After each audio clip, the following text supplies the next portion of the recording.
அனைவருக்கும் என் அன்பார்ந்த வணக்கம்.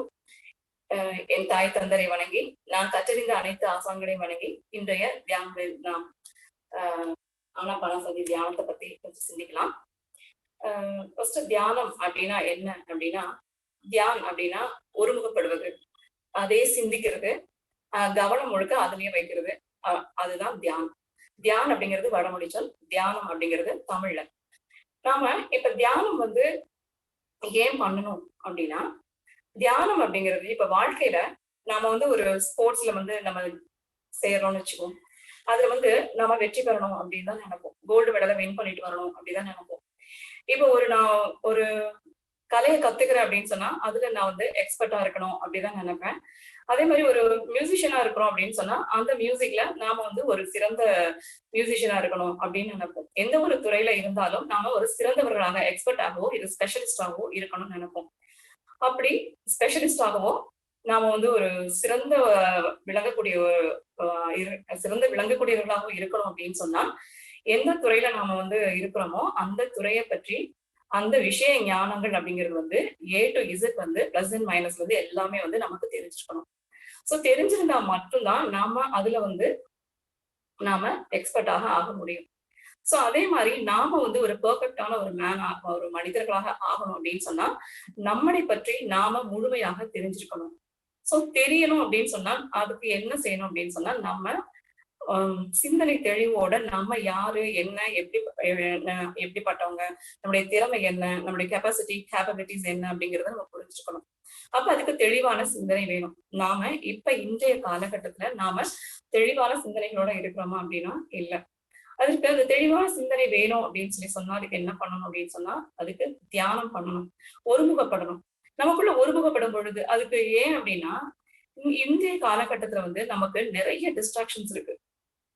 சோ நம்ம எண்ணங்கள் ஒரு திடமா இருக்கும் பொழுது அதை நம்ம ஈஸியா கையாளலாம். எந்த ஒரு விஷயத்தையுமே கான்சென்ட்ரேட்டா இருக்கும் போது அதுக்கு வீரியம் ஜாஸ்தி. தண்ணீரே ஒரு திடப்பொருளா இருக்கும் பொழுது நம்ம இஷ்டத்துக்கு அதை கையாளலாம். ஒரு ஐஸ் கட்டியா இருக்கும் போது சொல்றேன், அது ஒரு உருவமாக செதுக்கலாம், அது பல வகையான பயன்பாட்டுக்கு நம்ம வைக்கலாம். ஆனா அதுவே நீர்த்து போச்சு அப்படின்னு சொன்னா அதை கையால அள்ளக்கூட முடியாது. அப்போ நம்ம என்ன இந்த மாதிரி நீர்த்து போற மாதிரி நம்மளுடைய எண்ணங்கள் ஒருமுகப்படும் பொழுது நாமளுக்கு அந்த எண்ணம் திட சிந்தனையாக இருக்கும். ஆனா அந்த எண்ணங்களை நம்ம பல வகையான விஷயங்களுக்கு நம்ம அதை சிதற அடிச்சோம் அப்படின்னு சொன்னா நம்மளுக்குள்ள ஒரு சிந்தனை தெளிவு அப்படிங்கிறது இருக்காது. இன்றைய காலகட்டத்துல நம்மளுக்கு டிஸ்ட்ராக்ட் ஆகிறதுக்கு நிறைய விஷயங்கள் இருக்கு. கம்ப்யூட்டர், டிவி, போனு அப்படின்னு சொல்லிட்டு அது மட்டும் இல்லாம நிறைய விஷயங்கள், தேவையில்லாத விஷயங்கள் நம்மளுக்குள்ள இதாகுது. கண்களால பாக்குறது மூலமாக, காதுகளால கேட்கறது மூலமாக, படிக்கிறது மூலமாக நிறைய இன்புட்ஸ் உள்ள போகுது. நிறைய படிச்சவங்க குழப்பவாதின்னு சொல்லுவாங்க. ஏன்னா எதுக்கு அப்ளை பண்ணணும், எதை பண்ணணும் அப்படின்னு தெரியாது. அப்ப ஒவ்வொரு விஷயத்துக்குமே ஒரு சந்தேக கண்ணோட்டத்தோட இது இதுவா இருக்குமோ அதுவா இருக்குமோன்னு சொல்லி அந்த நம்ம கற்றறிந்ததோட நம்ம கம்பேர் பண்ணி நாம எப்பயுமே ஒரு குழப்ப நிலையிலேயே இன்றைய காலகட்டத்துல நாம இருக்கிறோம். சோ அதனால என்ன பண்ணணும்னா, நம்மளுக்கு குழப்பங்கள் எப்ப அற்று இருக்குதோ அப்பொழுதுதான் நம்மளுக்கு ஒரு முடிவு திறனா எடுக்க முடியும். நாம பெர்ஃபெக்டா நம்மளோட லைஃப வாழ முடியும். எல்லாருக்குமே வாழ்க்கை அப்படின்னா என்ன, வாழ்றதுதான் என்னன்னு கூட நம்ம சந்தோஷமா வாழ்றதுக்கு தான் வந்திருக்கோம் இல்லையா? சந்தோஷமா வாழணும். ஆனா நாம இன்றைய காலகட்டத்துல சந்தோஷமா தான் வாழ்றோமா அப்படின்னா இல்ல. நிறைய குழப்பங்களோட, சந்தேகங்களோட, டிப்ரெஷனோட, அந்த மாதிரி நிறைய மன இயல்புகள் தவறி போய் நாம அந்த மாதிரி வாழ்ந்துட்டு இருக்கோம். சோ அந்த நிலையில இருந்து நம்மளை உணர்ந்து நாம யாரு, எந்த மாதிரி நம்ம வாழ்க்கை வாழணுமோ அந்த மாதிரியான வாழ்க்கையை நம்ம வாழ்றதுக்கு, அந்த சிந்தனை தெளிவு போறதுக்கு முதல்ல நம்ம எண்ணங்களை சரிப்படுத்தணும். அந்த எண்ணங்கள் தான் நமக்கு இத்தனைக்கு காரணம். ஒரு நோயை குணப்படுத்தணும் அப்படின்னா அதுக்கு ரூட் காஸ் கண்டுபிடிச்சா அதை நம்ம சரி பண்ணிடலாம். அதே மாதிரி நம்முடைய இந்த வாழ்க்கையுடைய எல்லா குழப்பங்களுக்கும் காரணம் இந்த எண்ணங்கள். சோ முதல்ல அந்த எண்ணங்களை சரிப்படுத்திட்டோம் அப்படின்னு சொன்னா நாம எல்லாத்தையுமே நம்ம சரிப்படுத்திடலாம். அதுக்கு எக்ஸ்கியூஸ் மீ. அப்போ அந்த எண்ணங்களை சரிப்படுத்துறதுக்கு நம்ம என்ன செய்யணும் அப்படின்னு சொன்னா, நம்ம அந்த எண்ணங்கள் முதல்ல கவனிக்க ஆரம்பிக்கணும். அந்த எண்ணங்கள் அடங்கணும். அதுக்கு நம்ம என்ன பண்ணணும்னா தியானம் பண்ணணும். தியானம் பல வகையான தியானங்கள் இருக்கு. ஒவ்வொருத்தவங்களுக்கும் ஒவ்வொரு விதமான தியானங்கள் செட் ஆகும். ஆனா எல்லாருக்கும் ஒரே இதா செட் ஆகுறது சிம்பிளஸ்ட் அண்ட் ஈஸியஸ்ட் மெத்தடா இருக்கக்கூடியது இந்த ஆனாபானசதி தியானம். ஆனா அப்படின்னா உள் இழுக்கும் மூச்சு, அபானா அப்படின்னா வெளிவர்ற மூச்சு, சதி அப்படின்னா அந்த மூச்சை கவனிக்கிற அந்த செயல், அதுக்குதான் சதி. இந்த ஆனாபான சதி தியானம் வந்து எல்லாருக்குமே செட் ஆகும். ஏன்னா எல்லாருக்கும் வந்து மூச்சு இயல்பா நடந்துட்டு இருக்கு இல்லையா? அத வந்து கவனிக்கிறது தான் அந்த மெடிடேஷனோட ஒரு இது. அப்போ அது வந்து எல்லாருக்குமே ஈஸியா முடியும். மத்த தியானங்கள் வந்து சில இத கான்சென்ட்ரேட் பண்ண சொல்லுவாங்க. சில விஷயங்கள வந்து கற்பனையில கொண்டுட்டு வர சொல்லுவாங்க. அதெல்லாம் இல்லாம இது இயல்பா நடக்கக்கூடிய நம்முடைய மூச்ச வந்து நம்ம கவனிக்கிறது வந்து ரொம்ப ஈஸியா இருக்கும். இதுல எந்தவித சைட் எஃபெக்ட்ஸும் இருக்காது. சோ ரொம்ப சிம்ப்ளஸ்ட் மெத்தடா இருக்கக்கூடிய இந்த ஆனாபானசதி தியானத்த நம்மளுக்காக குடுத்த பத்ரிஜிக்கு அவர்களுக்கு இந்த தருணத்துல நம்ம நன்றியும் தெரிவிச்சுக்கலாம். சோ இந்த ஆனாபானசதி தியானம் வந்து எப்படி நம்ம பண்ணணும் அப்படின்னா, உள்ள எடுக்கிற மூச்ச, வெளியிடுற மூச்ச வந்து நம்ம கவனிக்கணும். அதுக்கு மூக்கு நுனிய கவனிக்க சொல்லுவாங்க. மூக்கின் நுனிய கவனிக்கிறதுனா இந்த இடம் கிடையாது. இந்த இடம் இங்க. அந்த இடத்த நம்ம அந்த இடத்த தான் நம்ம கவனிக்கும் பொழுது, தேர்ட் ஐ ஆக்டிவேஷன் அப்படிங்கிறது வந்து நம்மளுக்கு ஈஸியா ஆக்டிவேட் ஆகும். அத எப்படி கவனிக்கணும் அப்படின்னு சொன்னா, நம்முடைய மூச்சானது கொஞ்ச நேரத்துக்கு இடது பக்கம் போகும். கொஞ்ச நேரத்துக்கு வலது பக்கம் போகும். அப்புறம் கொஞ்ச நேரத்துக்கு நடுநிலையாக நடுநாடியில ஓடிட்டு இருக்கும். சுழுமுனை நாடி அப்படின்னு சொல்லுவாங்க. அப்போ வந்து நம்மளோட மனம் வந்து அமைதியா இருக்கும். இன்னொன்னு பாத்தீங்கன்னா, ஏன் நம்ம இந்த ஆனாபானசதி தியானம் பண்ணும் மூச்ச கவனிக்கணும் அப்படின்னு சொன்னா, இந்த மூச்சானதுதான் வெளி உலகத்துக்கும் நம்ம இன்னருக்கும் கனெக்ஷன். வெளியில போயிட்டு போயிட்டு வருது. அதன் மூலமாக பலவருடைய சிந்தனைகளையும் சேர்த்து சுமந்துட்டு வந்து நம்முடைய இது என்ன சொல்றது? ஒரு ஈர்ப்பு என்ன என்ன என்ன மாதிரியான நம்ம ஈர்ப்புல இருக்கிறோம், எந்த மாதிரியான தாட் ப்ராசஸ் நம்ம தாட்ஸ்ல இருக்கிறோம், அந்த மாதிரியான ஒரு இதுல அந்த எலக்ட்ரோ மேக்னெட்டிக் இதை வந்து ஈர்த்துட்டு வந்துரும். நம்ம மென்டாலிட்டி எப்படி இருக்குது, நம்ம எந்த மாதிரியா வந்து இன்பில்ட்ல இருக்கிறோம் அப்படின்னா அதுக்கு ஏத்த மாதிரியான விஷயங்கள், எந்த மாதிரியான தாட்ஸ் வந்து அதிகமா நம்ம வச்சிருக்கோம். பாசிட்டிவா வச்சா பாசிட்டிவ் எடுத்துட்டு வந்துடும், நெகட்டிவா வச்சா நெகட்டிவ் எடுத்துட்டு வந்து நம்மளுக்கு வந்து கொடுக்கும். சோ இந்த மூச்சானது என்ன பண்ணணும் அப்படின்னு சொன்னா, அதை நம்ம கவனிக்க இந்த மூச்சின் அளவு வந்து கம்மியாகி உள்ளுக்குள்ளேயே ஓட ஆரம்பிக்கும். அப்போ வந்து மனம் வந்து நம்முடைய ஆன்மாவோட ஒன்றி அந்த மனமற்ற நிலைக்கு ஈஸியா நாம போக முடியும். இந்த ஆனாபானசதி தியானம் 72 வகை இருக்குது அப்படின்னு சொல்றாங்க. ஒவ்வொன்றுக்கும் ஒவ்வொரு விதமான காரணங்களுக்காக அது செய்யப்படுது. அது பல விதமா சொல்லிட்டு இருக்காங்க. பட் நாம வந்து இங்க எளிமையா மூச்சை கவனிச்சா போதும். அப்படியே கவனிச்சுட்டே இருந்தோம்னா நம்மளுக்கு அந்த மனம் வந்து அதோட லயிச்சு அந்த எண்ணங்கள் வந்து என்ன பண்ணணும்னா, இந்த மூச்சை கவனிக்கிறதுக்கு நம்ம ஒரு வேலையை கொடுத்துட்டோங்கிறதுனால மங்கி மைண்டுன்னு சொல்லுவாங்க. ஏதாவது சதா சிந்திச்சுட்டே இருக்கும், நம்ம கிட்ட பேசிட்டே இருக்கும். அந்த மைண்டுக்கு இந்த மாதிரி ஒரு வேலையை கொடுத்துட்டோம் அப்படின்னு சொன்னா, இந்த மூச்சை கவனிக்கிற வேலையை அது பார்த்துட்டே இருக்கும். அது பார்த்துட்டே இருக்கும்போது பாத்தீங்கன்னா வேற எந்த விஷயத்துக்கும் அது கவனம் செலுத்தாது. சோ நிறைய வந்து நம்மளுக்கு வந்து இன்புட்ஸ் போகாது. சோ மனம் வந்து ஒரு அமைதி நிலைக்கு போகும். எப்ப வந்து ஒரு லயத்துல இருக்கிறோமோ, ஒரு அலைன்மெண்ட்ல இருக்கிறோமோ அப்ப வந்து நம்மளுக்கு எல்லாமே சரியா இருக்கும். வெளி சூழல் நம்மளுக்கு சரியா இருக்கணும் அப்படின்னா எண்ணம், சொல், செயல் எல்லாமே ஒரே அலைன்மெண்ட்ல இருக்கணும் அப்படின்னு சொல்லுவாங்க. அதே மாதிரி மனது அமைதியா இருக்கணும் அப்படின்னு சொன்னா ஆன்மா, எண்ணம், நம்முடைய மூச்சு எல்லாமே வந்து ஒரே அலைன்மெண்ட்டுக்கு வரும். சோ அப்ப இது எப்ப வரும்? இந்த 12 அங்குலமாக நம்மளுக்கு மூச்சு வந்து வரும் அப்படின்னு சொல்றாங்க. இங்க இருந்து கீழே வரைக்கும் அந்த மூச்சான மேடம். அப்போ இந்த கவனிக்க என்ன அப்படின்னு சொன்னா, இந்த மூச்சானது கொஞ்சமா அடங்கி நம்மளுக்குள்ள இந்த ஆக்ஞாக்குள்ள ஓட ஆரம்பிக்கும். 1/4 இன்ச் தான் அது ஓடும். அததான் கால் கட்டு போடுறது அப்படின்னு சொல்லுவாங்க. ஒரு பையன் வந்து பொறுப்பு இல்லாம இருந்துட்டு இருந்தானா கால் கட்டு போடணும்னு சொல்லுவாங்க இல்லையா? கால் கட்டு அப்படிங்கிறது வந்து கல்யாணம் இல்ல. இந்த மூச்சு பயிற்சி கத்துக் கொடுத்த இந்த தியானத்தை கத்துக் கொடுத்தா அந்த மூச்சானது கால் கட்டுக்கு எப்ப வருதோ அப்ப வந்து அவனுடைய நடைமுறைகள் நடவடிக்கைகள் எல்லாமே மாறும் அப்படிங்கிறத சொன்னாங்க. ஆனா அது வேற மாதிரியே மருவி வந்துருச்சு. சோ இந்த தியானமானது பண்ணும் பொழுது நம்மளுக்கு ஹெல்த் பாதிப்பு வந்து நம்மளுக்கு நிறைய குறையுது. ஆரம்பத்துல இந்த ஹெல்த் இஷ்யூஸ்க்காண்டி தான் நம்ம செய்யறோம். பட் ஆனா அதை வந்து நம்மளை உணர்றதுக்காக இந்த விஷயத்த நம்ம வந்து கண்டிப்பா செய்யணும்.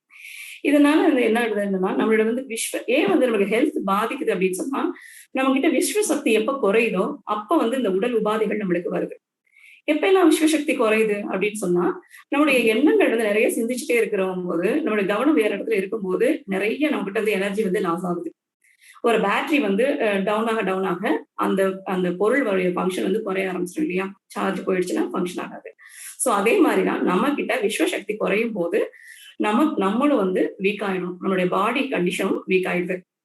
அதனால என்ன பண்ணணும்னா நம்ம இந்த விஸ்வ சக்தியை நம்ம கிட்ட கூட்டிக்கணும். கூட்டும் பொழுது என்ன பண்ணுமோ நம்ம ஆரோக்கியமாவும் இருக்கலாம், மன அமைதியோட இருக்கலாம்.